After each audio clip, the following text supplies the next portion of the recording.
Court does call the case of Sycamore versus P. Arizona, 65390 on behalf of plaintiff. I do appreciate you putting this at the level for me to be able to make it. Not a pro. Not a pro. I appreciate that as well, Your Honor. That's Oh, you were just trying to tag on. No. Jill Bauer. Jill Bauer on behalf of Ms. P, who is present. I'm from Legal Services, P number 69260. I do want to let the court know Ms. P was assaulted this morning. Oh, I'm sorry. A near stranger, and definitely want to be here. Understood. She's not feeling the best. All right. Okay. This is your request. Your Honor, first of all, I would never want court to think that I essentially misled the court, so I did lose track of the order that Ms. Newman highlighted in her answer. However, I do think that the order is subject to interpretation, and it does say that she... The entire dispute hangs on one word in the court order: belongings. Simple? Not in law. Does it mean just personal items like clothes, dishes, or keepsakes? Or can it stretch to bulky appliances like washers and grills? The outcome of this interpretation will decide if Miss P keeps her last lifeline or loses everything. One word: massive consequences. That my client would remove any and all belongings, and I think the definition of belongings tends to be smaller personal items that can be easily moved.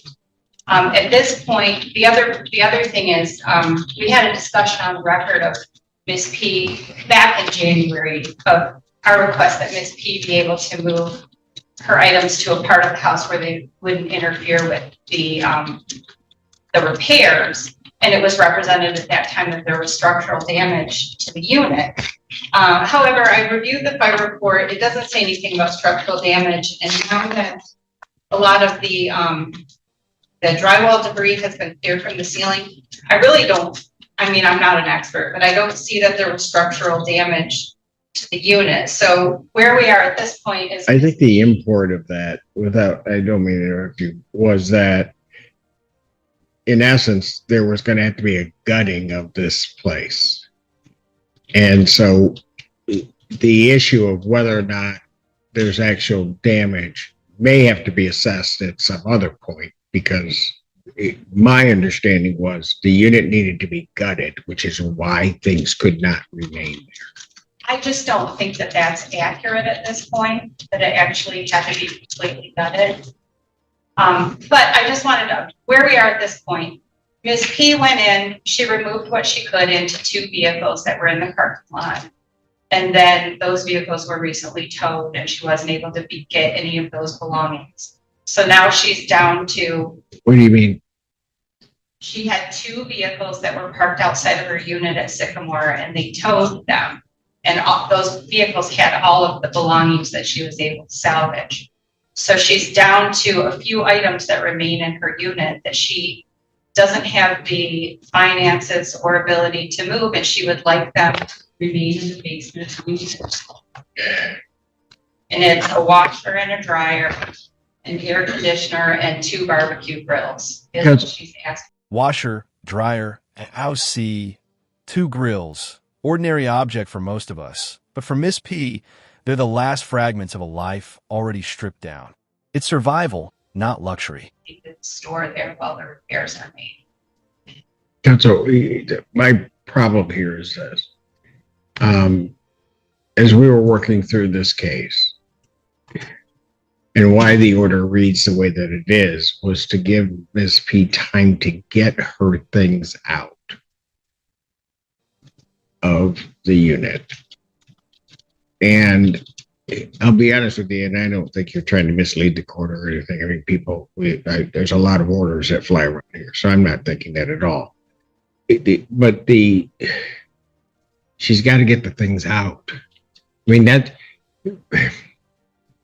that's kind of where we were trying to figure out how that would come about. And I mean, the date and the timing of everything, if you recall, I think we went through that 2 or 3 times to try to get that done. One time where there was sort of a ruling from the bench, but there wasn't an order, and then that didn't happen. And then we had to come back and try to deal with it again.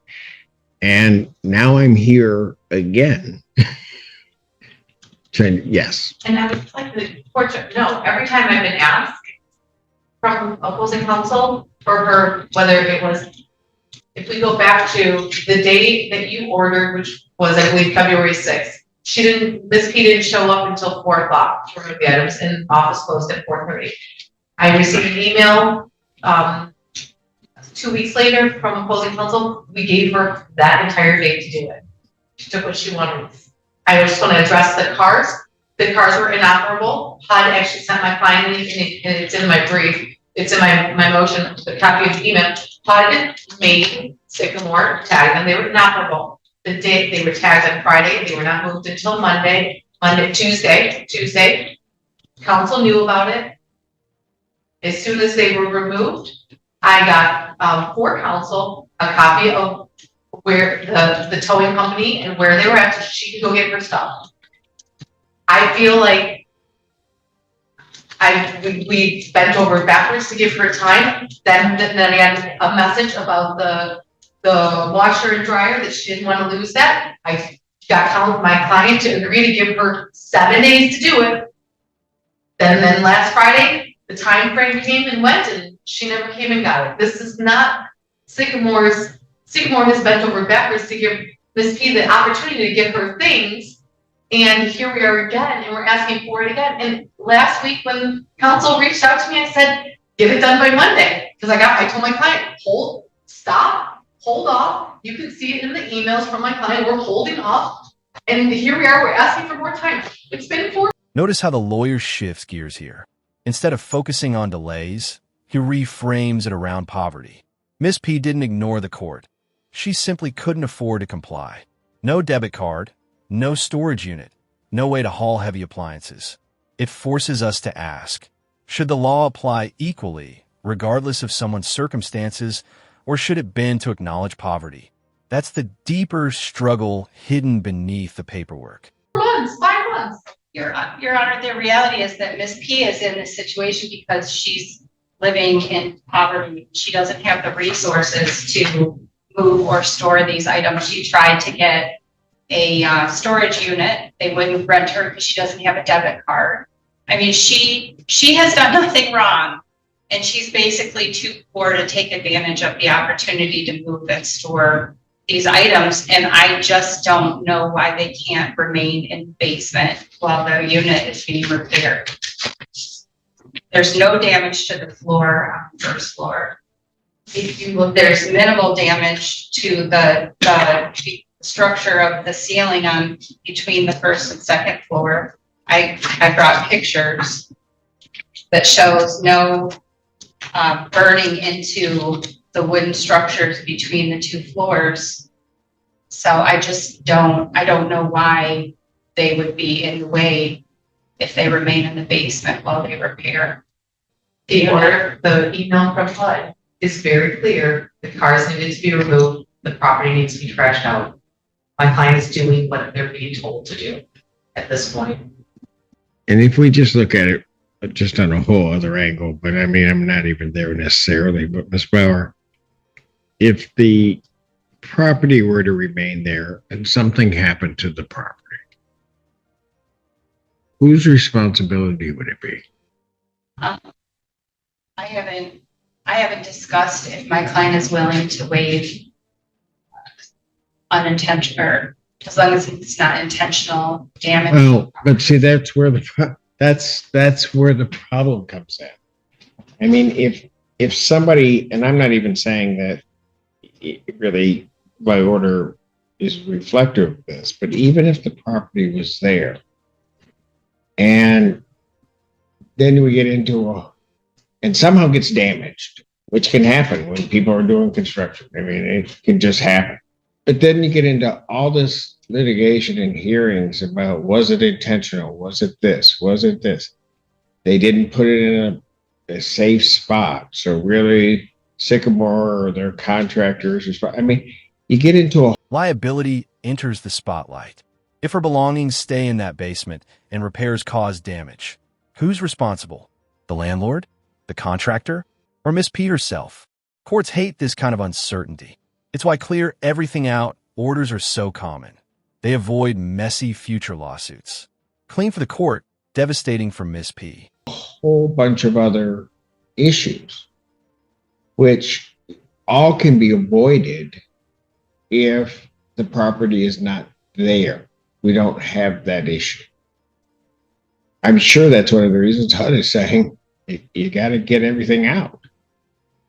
We're not, looking for Sycamore or HUD or anybody else to, or any contractor we hire to be placed in a situation of trying to be the guarantor of the safety of somebody's property. Well, Your Honor, she's been homeless for 6 months now, and the repairs really haven't begun. There's been some clean out. I mean, even if they would let her move them into an unoccupied unit or something, she just does not have the resources to store them. I know, but you're asking the landlord to assume basically to bail this property, which with that comes certain responsibilities for the landlord. I don't know under what possible theory I would ask the landlord to do something, to care for somebody's property. I mean, it's not their business. It's not what they do.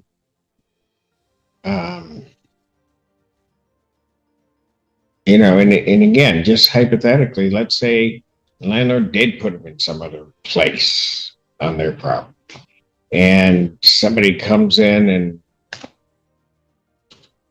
creates some vandalism at that place, destroys the property or damages the property. Who's the one responsible? And that's the problem. To answer your first question, in looking at my order, the intent of that order is that she remove from the premises everything that she wants to keep. That at the point at which if she leaves something, then the landlord's in a position to say it's abandoned, the landlord can get rid of it and do what they need to do in terms of repair that unit. Stated, and was hoping to be able to hold on to those last few things. So that's why I thought. Right. No, I understand. I understand why you're doing it. I get all of that. Problem is, with the cars, the cars are inoperable. You can't just put them there because ultimately they're going to be taken off the premises. That would happen anyway. So, I don't think. I'm sorry. Go ahead. I wasn't assessing any particular, I wasn't making a judgment about that. I was just letting the court know that it's been like a domino effect.